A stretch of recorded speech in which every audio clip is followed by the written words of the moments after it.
Question number 3.6। एक highway है जो स्ट्रेट है, उस पे एक कार ट्रैवल कर रही है। ओके, मैं कार बना देता हूँ। उस कार की स्पीड दी गई है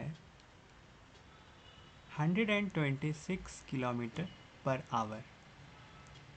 ओके, कहा गया है कि वो ब्रेक लगाना शुरू करती है। मैं मान लेता हूँ कि वो पॉइंट ए पे ब्रेक लगाना शुरू करती है और 200 मीटर्स के बाद वो रुक जाती है। तो मैं एंडिंग पॉइंट को बी मान लेता हूँ। तो सवाल के अनुसार ए बी मेरी 200 मीटर्स हो गई।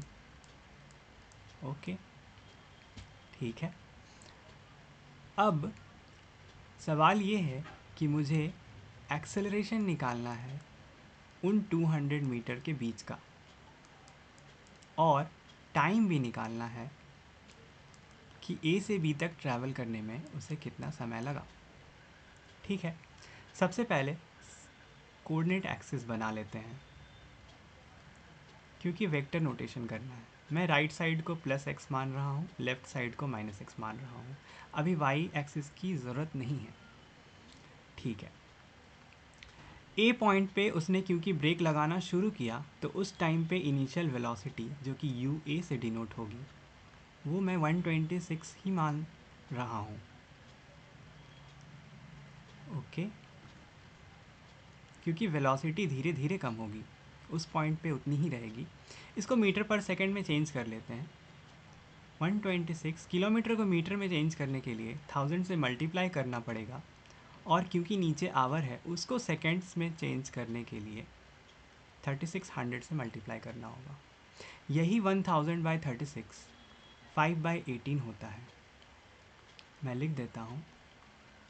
अब 18 7 टाइम्स से 126 को कट करता है, जिससे कि मुझे initial velocity 35 metre per second मिल गई। Velocity at B, V B यहाँ पे 0 होगी। ठीक है, मैं यहाँ पे डिस्प्लेसमेंट की भी वैल्यू लिख देता हूँ जो कि होगी +200 मीटर्स, जो कि दी गई है। ठीक है, एक चीज़ और दी गई है कि ये जो एक्सेलरेशन है वो कांस्टेंट है। कांस्टेंट का मतलब ये होता है कि अगर आपकी इनिशियल वेलोसिटी से फाइनल वेलोसिटी का कोई चेंज हो रहा है तो वो चेंज यूनिफॉर्म हो, या तो वो यूनिफॉर्मली बढ़े, या तो वो चेंज ही ना हो, या तो वो यूनिफॉर्मली घटे। ठीक है, ये ग्राफ वेलोसिटी टाइम ग्राफ का है। ठीक है, इसको मैं ब्रैकेट में कर देता हूँ। हमारा केस जो है वो थर्ड केस है क्योंकि इसमें वेलोसिटी घट रही है। अब एक्सेलरेशन कांस्टेंट होने के कारण हम न्यूटन्स लॉज ऑफ मोशन लगा सकते हैं। मैं तीनों लॉ लिख देता हूँ। पहला लॉ है v is equal to u plus a t. ठीक है, ये सारे वेक्टर्स में है। ये आया कहाँ से, मैं ये भी लिख देता हूँ। ये एक्चुअली एक्सेलरेशन का डेफिनेशन है। Acceleration is equal to change in velocity by time. ठीक है, कब, जब एक्सेलरेशन कांस्टेंट हो तब। अगर एक्सेलरेशन कांस्टेंट नहीं है तो हम एक्सेलरेशन का फॉर्मूला लिखते हैं, acceleration is equal to d v by d t, जिसको differential change in velocity by differential change in time भी बोलते हैं। अभी इसकी ज़रूरत नहीं है इस क्वेश्चन में। सेकेंड फॉर्मूला जो है वो है डिस्प्लेसमेंट का। Displacement is equal to u t plus half a t square.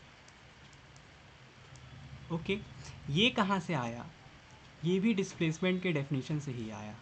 अगर हमारे पास एवरेज वेलोसिटी हो, जिससे हम u plus v by two भी लिख सकते हैं, उसे अगर हम टाइम से मल्टीप्लाई करें तो हमें डिस्प्लेसमेंट मिल सकता है। यही वेलोसिटी की वैल्यू हम फॉर्मूला नंबर ए से पुट कर दें तो हमें डिस्प्लेसमेंट का फॉर्मूला नंबर बी मिल जाएगा। थर्ड फॉर्मूला जो फॉर्मूला नंबर सी है वो इन दोनों फॉर्मूला को मल्टीप्लाई करने से ही बना है, जो कि है 2as is equal to v square minus u square. A भी वेक्टर, डिस्प्लेसमेंट भी vector.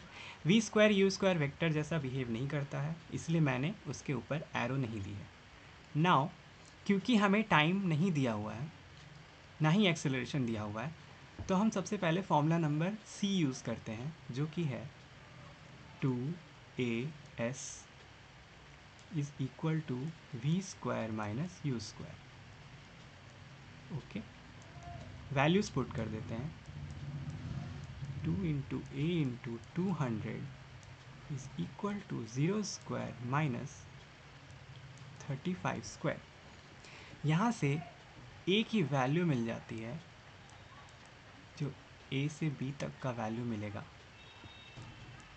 -35 square by 400 metre per second square.